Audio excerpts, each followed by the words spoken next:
Visiones y revelaciones completas de Ana Catalina Emmerich.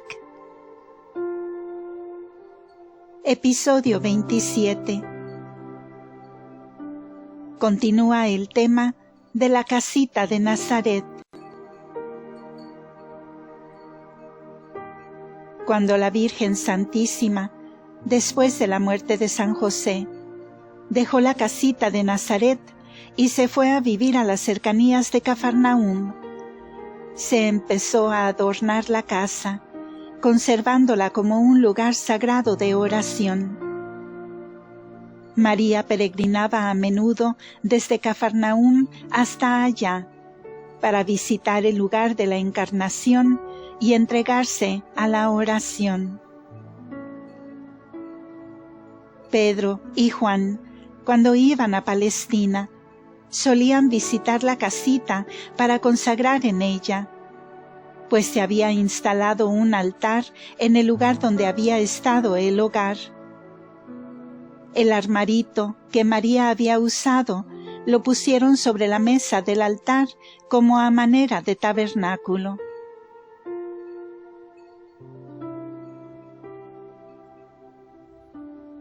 La Santa Casa en Loreto. He tenido a menudo la visión del traslado de la Santa Casa a Loreto. Yo no lo podía creer, a pesar de haberlo visto repetidas veces en visión.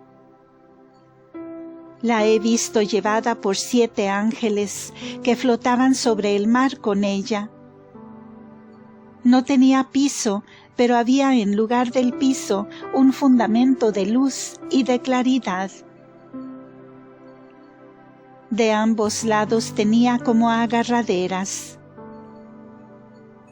3 ángeles la sostenían de un lado, otros 3 del otro, llevándola por los aires. Uno de los ángeles volaba delante, arrojando una gran estela de luz y de resplandor.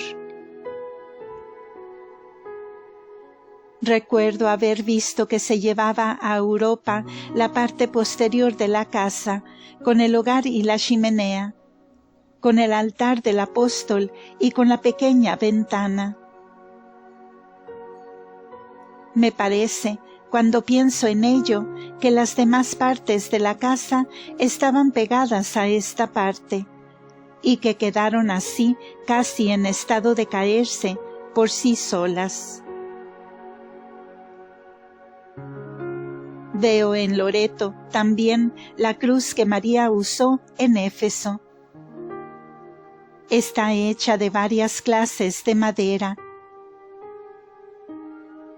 Más tarde la poseyeron los apóstoles. Muchos prodigios se obran por medio de esta cruz.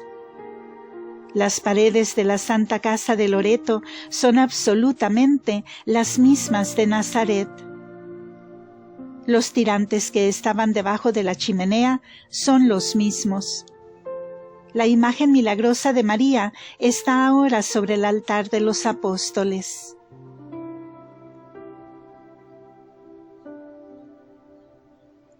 La Anunciación del Ángel. Visión de 25 de marzo de 1821. Tuve una visión de la Anunciación de María el día de esa fiesta. He visto a la Virgen Santísima poco después de su desposorio, en la casa de San José, en Nazaret. José había salido con 2 asnos para traer algo que había heredado o para buscar las herramientas de su oficio. Me pareció que se hallaba aún en camino. Además de la Virgen y de 2 jovencitas de su edad que habían sido, según creo, sus compañeras en el templo. Vi en la casa a Santa Ana, con aquella parienta viuda que se hallaba a su servicio y que más tarde la acompañó a Belén, después del nacimiento de Jesús. Santa Ana había renovado todo en la casa. Vi a las 4 mujeres yendo y viniendo por el interior, paseando juntas en el patio. Al atardecer las he visto entrar y rezar de pie en torno de una pequeña mesa redonda. Después comieron verduras y se separaron. Santa Ana anduvo aún en la casa de un lado a otro, como una madre de familia ocupada en quehaceres domésticos. María y las 2 jóvenes se retiraron a sus dormitorios, separados. El frente de la alcoba, hacia la puerta, era redondo, y en esta parte circular, separada por un tabique de la altura de un hombre, se encontraba arrollado el lecho de María. Fui conducida hasta aquella habitación por el joven resplandeciente que siempre me acompaña, y vi allí lo que voy a relatar en la forma que puede hacerlo una persona tan miserable como yo. Cuando hubo entrado la Santísima Virgen, se puso, detrás de la mámpara de su lecho, un largo vestido de lana blanca con ancho ceñidor, y se cubrió la cabeza con un velo blanco amarillento. La sirvienta entró con una luz, encendió una lámpara de varios brazos que colgaba del techo y se retiró.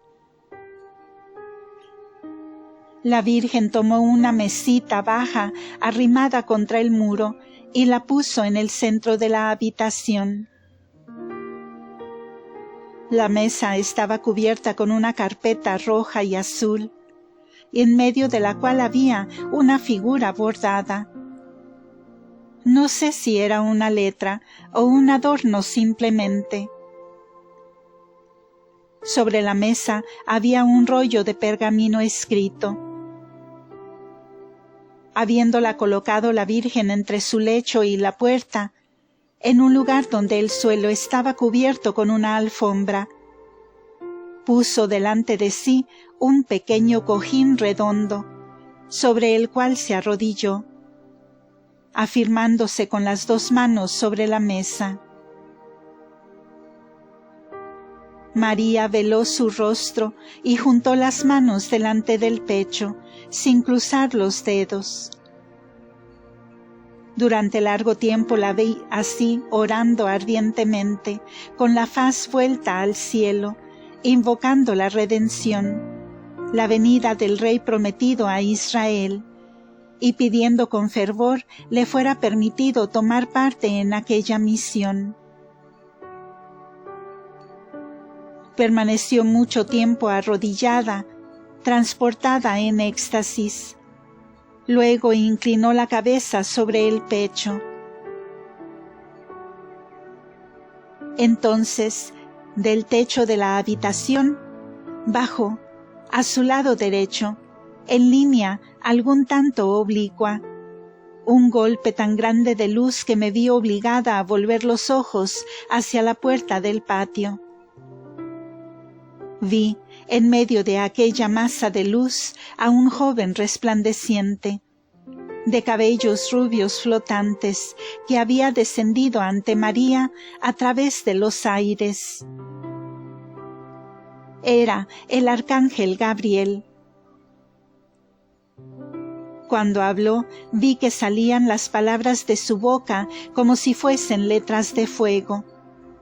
Las leí y las comprendí. María inclinó un tanto su cabeza, velada a la derecha.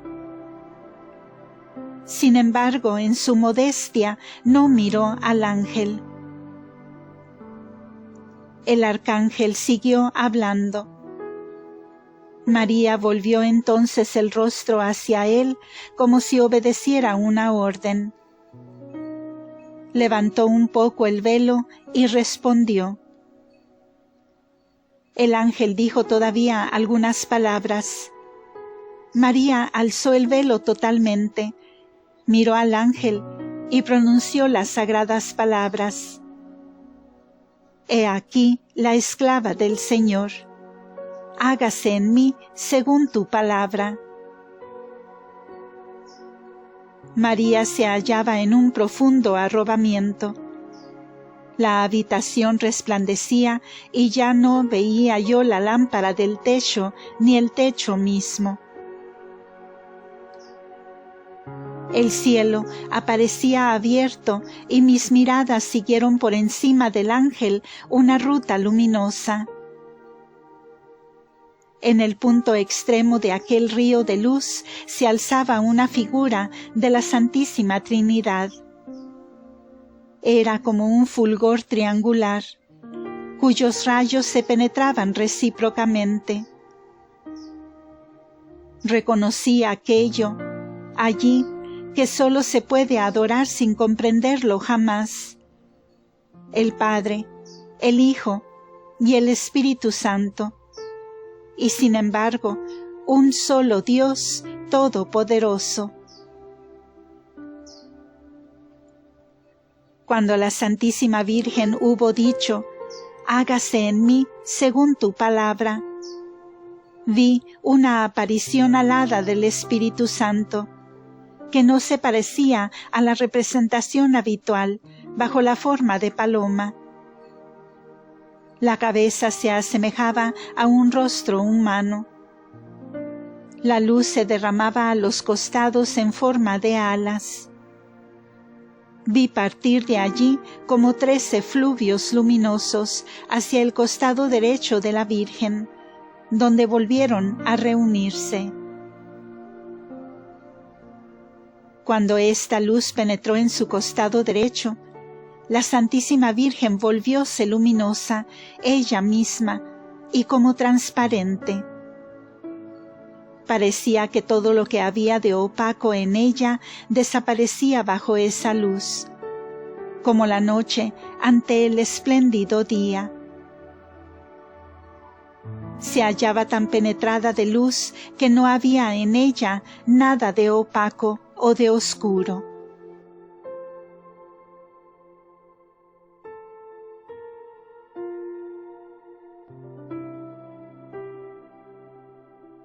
Resplandecía como enteramente iluminada. Después de esto vi que el ángel desaparecía y que la faja luminosa, de donde había salido, se desvanecía. Parecía que el cielo aspirase y volviese hacia sí la luz que había dejado caer. Mientras veía todas estas cosas en la habitación de María, tuve una impresión personal de naturaleza singular. Me hallaba en angustia continua, como si me acechasen peligrosas emboscadas. Y vi una horrible serpiente que se arrastraba a través de la casa y por los escalones hasta la puerta, donde me había detenido cuando la luz penetró en la Santísima Virgen. El monstruo había llegado ya al 3er escalón. Aquella serpiente era del tamaño de un niño, con la cabezota ancha y chata, y a la altura del pecho tenía 2 patas cortas membranosas, armadas con garras, sobre las cuales se arrastraba, que parecían alas de murciélago. Tenía manchas de diferentes colores, de aspecto repugnante. Se parecía a la serpiente del paraíso terrenal, pero de aspecto más deforme y espantoso.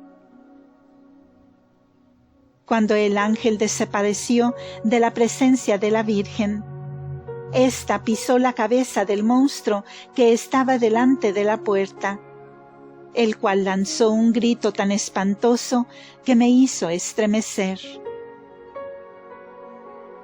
Después he visto aparecer 3 espíritus que golpearon al odioso reptil, echándolo fuera de la casa. Desaparecido el ángel, he visto a María arrobada en éxtasis profundo, en absoluto recogimiento. Pude ver que ya conocía y adoraba la encarnación del Redentor en sí misma, donde se hallaba como un pequeño cuerpo humano luminoso, completamente formado y provisto de todos sus miembros. Aquí, en Nazaret, no es lo mismo que en Jerusalén, donde las mujeres deben quedarse en el atrio, sin poder entrar en el templo, porque solamente los sacerdotes tienen acceso al santuario. En Nazaret, la misma Virgen es el templo. El Santo de los Santos está en ella, como también el sumo sacerdote, y se halla ella sola con él. Qué conmovedor es todo esto, y qué natural y sencillo al mismo tiempo. Quedaban cumplidas las palabras del Salmo 45. El Altísimo ha santificado su tabernáculo. Dios está en medio de él, y no será conmovido. Era más o menos la medianoche cuando contemplé todo este espectáculo. Al cabo de algún tiempo, Ana entró en la habitación de María con las demás mujeres. Un movimiento admirable en la naturaleza las había despertado. Una luz maravillosa había aparecido por encima de la casa. Cuando vieron a María de rodillas bajo la lámpara, arrebatada en el éxtasis de su plegaria, se alejaron respetuosamente. Después de algún tiempo vi a la Virgen levantarse y acercarse al altarcito de la pared. Encendió la lámpara y oró de pie. Delante de ella, sobre un alto atril, había rollos escritos. Solo al amanecer la vi descansando. El guía me llevó fuera de la habitación, pero cuando estuve en el pequeño vestíbulo de la casa, me vi presa de gran temor. Aquella horrible serpiente que estaba allí en acecho se precipitó sobre mí y quiso ocultarse entre los pliegues de mi vestido. Me encontré en medio de una angustia horrible, pero mi guía me alejó de allí y pude ver que reaparecían los 3 espíritus que golpearon nuevamente al monstruo. Aún resuena en mí su grito horroroso y me espanta su recuerdo. Contemplando esta noche el misterio de la Encarnación, comprendía todavía muchas otras cosas. Ana recibió un conocimiento interior de lo que estaba realizándose. Supe también por qué el Redentor debía quedar 9 meses en el seno de su madre y nacer bajo la forma de niño. El por qué no quiso aparecer en forma de hombre perfecto como nuestro primer padre Adán, saliendo de las manos de Dios. Todo esto se me explicó, pero ya no lo puedo explicar con claridad. Lo que puedo decir es que Él quiso santificar nuevamente el acto de la concepción y la natividad de los hombres, degradados por el pecado original. Si María se convirtió en madre, y si Él no vino más temprano al mundo, fue porque ella era lo que ninguna criatura fue antes ni será después. El puro vaso de gracia que Dios había prometido a los hombres, y en el cual Él debía hacerse hombre, para pagar las deudas de la humanidad mediante los abundantes méritos de su pasión. La Santísima Virgen era la flor perfectamente pura de la raza humana, abierta en la plenitud de los tiempos. Todos los hijos de Dios entre los hombres, todos, hasta los que desde el principio habían trabajado en la obra de la santificación, han contribuido a su venida. Ella era el único oro puro de la tierra. Solamente ella era la porción inmaculada de la carne y de la sangre de la humanidad entera, que preparada, depurada, recogida y consagrada a través de todas las generaciones de sus antepasados, conducida, protegida y fortalecida bajo el régimen de la ley de Moisés, se realizaba finalmente como plenitud de la gracia. Predestinada en la eternidad, surgió en el tiempo como madre del Verbo eterno. La Virgen María contaba poco más de 14 años cuando tuvo lugar la encarnación de Jesucristo.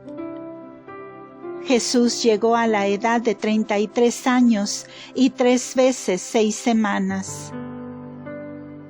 Digo 3 veces 6 porque en este mismo instante estoy viendo la cifra 6 repetida 3 veces.